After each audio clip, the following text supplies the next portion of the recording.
Chapter 216. The rescue plane is completing its final preparations for takeoff. The people above and below are still looking at each other in a standoff. I thought there would be a scramble, but there was none. The quieter they became, the more silent they were. After the old man gave up his seat for the mother and child, the two young men also gritted their teeth and decided to stay, leaving their seats for the children. Then more people, dozens of them, decided to stay. Not because they didn't want to live, everyone wanted to live, but just a good seed from the old man was sown. It would sprout into a beautiful forest in people's hearts, where noble sacrifices would bloom brilliantly. The boy, seeing this, was worried for those who gave up their seats.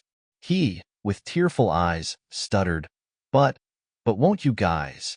The guy who just gave up his seat shouted, "Stop dawdling, get on quickly, or I'll regret it."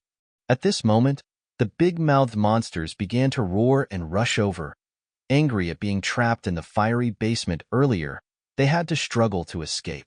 The soldiers on one side began to shoot to hold back the monsters, while on the other side, they told the plane to take off quickly, as they could not hold the enemy for long. The boy, injured on his head, was looking at the plane with regretful eyes. It seemed he was alone. Standing in front of the departing crowd was the bearded uncle. The uncle was also looking at the boy, not understanding why he couldn't take his eyes off the kid. His eyes carried regret and anger. The uncle kept staring, as if he saw himself somewhere in those eyes. The uncle understood that his fate had come. The old man was sweating all over his face, put his daughter down. Sweat began to pour out on his tormented face and said to his daughter, "Xiao Min, grow up well, take good care of yourself." The little girl understood that her father was saying his last goodbye.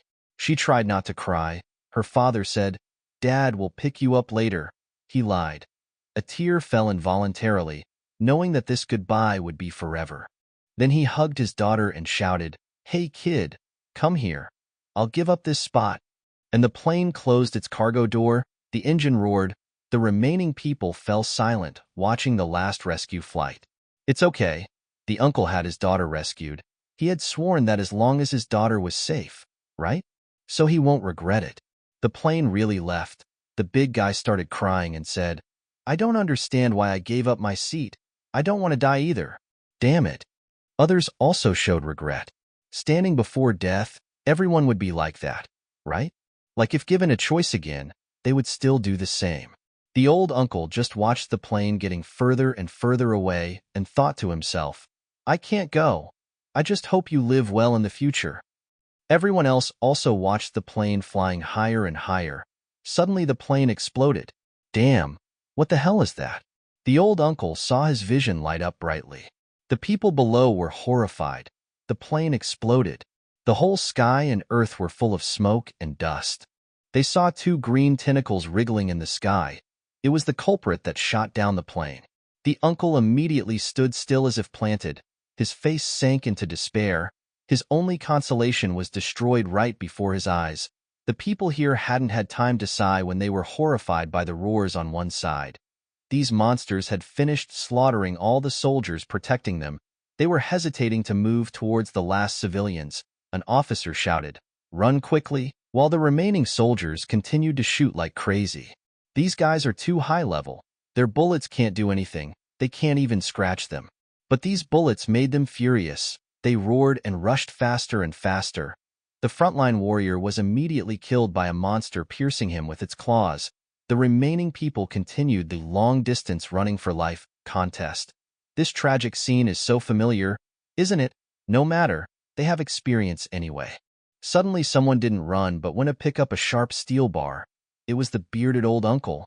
He had jumped on top of a monster and was about to stab this steel bar down. He went crazy. His face became extremely fierce. He jumped high and blocked right in front of the rushing monster, making the monster also startled.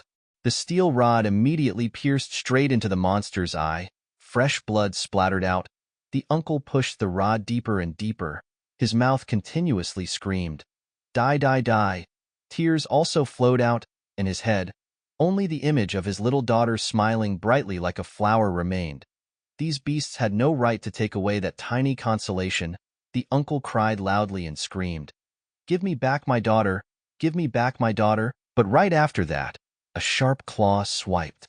Over, the old uncle was immediately knocked away. His steel rod also broke into several pieces. This blow, the uncle was sure to die. He fell down and hit his back on the ground. The fall was too high, causing internal injuries, and fresh blood also spurted out of his mouth. The ground suddenly trembled nonstop. Then an Australith rose from the ground. Two blood-red eyes began to look around along with countless green tentacles wriggling like amid insects. It turned out it was the one that shot down the plane earlier. At this time the monsters naturally all stood in front of the uncle. It seemed the uncle was the last person here. Perhaps they wanted to interrogate him why he dared to hurt their monsters, and would kill him in the most brutal way to avenge. At the same time in the sky, the government began to drop heavy fire bombs around the city. They would blockade the entire city to prevent the monsters from overflowing to other cities. Behind the uncle's back began to explode and blaze. The entire city shook due to the shock. A circle of blazing fire encircled the entire city. The uncle was completely motionless but still conscious, knowing that this time he would really die here. There was no chance of survival, right? But would anyone avenge me? Anyone will do. Kill these bastards. The uncle used all his life strength, picked up his iron rod and took a stance. He would hit the last golf swing. Just looking at his posture, you could tell he used to be a successful businessman. The monster rushed crazily. It would devour him. This guy was the one who poked its eye. The uncle screamed. Fresh blood spurted out from his mouth. But the scream still sounded very fierce. Die, die, die. A punch as big as a car rushed over and hit straight into the monster's face, immediately causing it to dislocate its jaw and become silent. Don't say the uncle had awakened his strength. The monster was even punched and flew dozens of meters away, only hurt it on in pain. The remaining monsters were shocked. Who punched so strong, you guys? Just saw a white wing of an angel spreading out very gracefully. The uncle at this time was still standing still in stance. Unbelievable. The white tiger roared to show its power. Its target this time was the monster behind, the disaster Australith. Australith knew this guy came to find it. Indeed, it also issued a proud look to challenge the white tiger. The white tiger began to roar loudly. Spiritual power all over the body erupted. The white tiger stood in front of the corpse of the monster earlier. Damn, didn't expect to punch one and this monster died right away? Too strong, my brother. The white tiger, full of pride, blue eyes shining brightly. The third eye has also opened. Let's see how strong the white tiger will be after evolving. Let's wait until tomorrow, everyone.